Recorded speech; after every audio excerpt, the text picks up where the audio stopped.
So actually, this is a old strategy that's been out since the release date of the game, which is funny that I'm saying that it's meta changing, but it really is because nobody's doing it, and I hope this does reach a good amount of people, and they'll be able to share it with their friends so they could end up doing it as well, and hopefully this increases your success rate.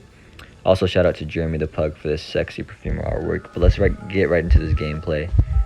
My friend Mayhem, shout out to him. I've been playing with him to get all these clips in. He gets down, he gets put on the chair. I got Tie Turner. That's why I'm going for the save right now without any item to help me with that rescue. He did have a little kiting area there, but he went into last effort to kind of showcase the strategy. When he got hit, he also got that little dash boost, so he was able to get towards that pallet. And last effort actually gives you this statue-like effect to where his hit won't throw your body out somewhere else. So I get the pallet save. He messed up a little bit. He was still crouching, but he does get freed immediately, meaning that he's able to run away from the hunter and gain that distance, that essential ground. And dude, just look at that distance that he gained. He got so far away, and he got to one of the best kiting areas on this map. Those pallets are extremely strong, so this is going to help the team out immensely, especially since we only had 5 ciphers remaining. But this is just a quick match with a random hunter, so we're not that concerned about losing at all. So let's transition into the next clip here. This is another quick match game. We don't know the hunter. He's downed already, so I ended up getting the book instead of the flare gun. I'm just not lucky guy today. I'm unlucky today. I think the Feaster ends up recognizing me here, but I do end up getting the save. I kind of outplayed the tentacle, and I get the body block for him so he could gain extra ground, but he's just gonna get hit with the last effort. So another important factor is not alerting the hunter on your whereabouts when you're trying to pull this off. So this hunter is actually a lot smarter. You can see that he doesn't pick up the gardener right away. So what he's doing right here, he's faking out like he's gonna pick up the gardener, so he could look around, he could get a good understanding of his surroundings, see if anybody's running up. He didn't see anybody running up, so he decided that he was safe. And that's when I got the pellets done. You can see he does gain a lot of ground, but I mean that is a pretty bad area, especially against the Feaster, the kite. So we're gonna talk about countering now as well. So it's not an OP crazy strategy where it's extremely broken. It's nothing like that. I don't want you to get like a misunderstanding of it. It's just something that you definitely need to be doing, especially as a rescuer. It's good on a couple different notes. It's good for item, conserving your items. So say I don't want to use my football for a save. I want to just prolong that football so I could just use it even more and like more later towards the game where it's even more important. So he ends up getting to a pallet over here. And let's say that I never threw down this pallet, 'cause I do end up missing the pallet save.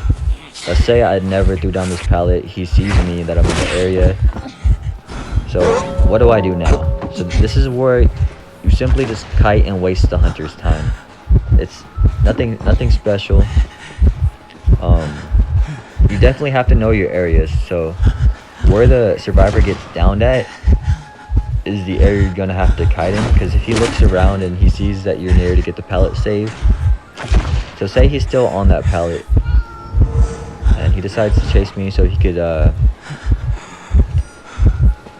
and pick him up and not have to worry about me getting that pallet save. The mechanic ends up DCing and just screwing us all over. I do escape at the end of this game though.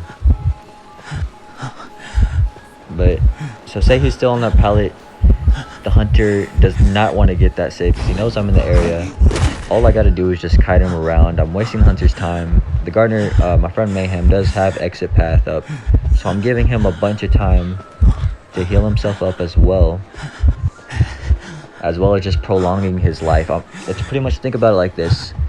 Persistence is an extremely good perk or a good trait. You could tell by just how Coordinator uses it. It's good on Mercenary as well, but Mercenary is not top tier like Coordinator is. It's like I'm giving somebody that persistence perk. I'm giving them that extra time. It's just so important. And here's more gameplay of us just messing around. I end up in the save here.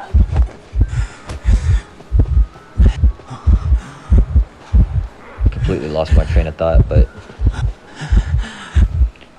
I know Persuadable does bring up like he came to a realization about the forward where how important prolonging is and how important it can be in ranked matches, and I just kind of want to emphasize on that.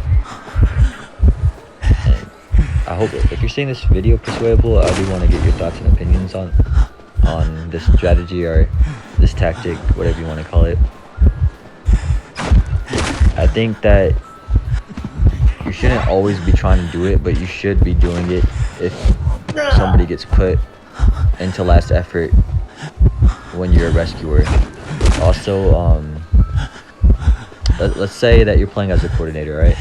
You get chaired, and it's like a really extremely safe area. You don't want to use your flare gun yet because maybe it's early on in the game, and you just rather have that later in the game where it's more impactful.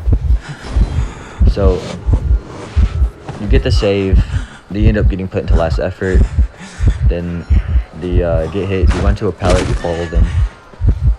Alright, then you have all that time to prolong your life. If you pick it up right away, then you get the free save, you get a lot of distance to get to a kiting area, everything's all fine. If not, the hunter decides to chase you around, you just kite him and then give him enough time to exit path up. Or maybe he'll eventually chase you far enough to where he'll go back to the body, try to pick him up, and then you followed right behind him because he thought he was safe, and then you get the pallet save. Then, however you want to do it, there's definitely counterplay to it. That's why it's not that broken of a strategy, but it is extremely good and it could save your life. Alright, I did all that in one take, so it's pretty bad, but it is our first gameplay. Also, I don't know why I put this clip in here, but we're just gonna roll with it since I already did it. This is the same game that you just witnessed, the same clown, smiley face, whatever you want to call him. Everybody ended up dying. The mechanic really screwed us over. Wasn't that important of a game though, because it was a quick match. We don't really care about winning. Just really wanted to get a video in to where you could see, you know, kind of what to do in certain situations, and I could kind of just have that visual learning experience for you as well as the auditory, my commentary. That's amazing. But another important factor that I do want to bring up is that just know your location. Wherever the survivor does get downed is where you will have to kite if he sees you going for that pallet save. Smart hunter should not be picking them up if he sees you in the area, because it's just a free save. It's a really bad play to do as a hunter. It puts him at an extreme disadvantage. So that's why it's such a good strategy. So know that area. You have your good areas, you have your bad areas, and you have your dead zones. If you're wondering what a dead zone is, it's what I like to call like a area that was once a good area, it was once a bad area, but somebody ended up kiting there, or whatever happened, the pallets ended up getting thrown down, they ended up getting broken by the hunter. There's nothing at all for you to work with there. You shouldn't be in that area. If anything, the hunter sees you, you're just gonna have to run away and hope that maybe he'll run back, and then you'll be able to follow him and you'll be able to get it then. It's definitely risky. Definitely both of y'all could end up getting down. Same thing with rescuing at the chair. You could end up getting terror shocked. Now there's two people downed. Puts your team at an extreme disadvantage. That's just how the game works. So I hope this helps anybody that didn't know about it, or maybe they did know about it but they didn't exactly use it in the correct way. Hope this helps you win those ranked matches or those quick matches, whatever it is. If you get any clips, I would like to see them as well. You can definitely send them to me. And thanks for watching the video.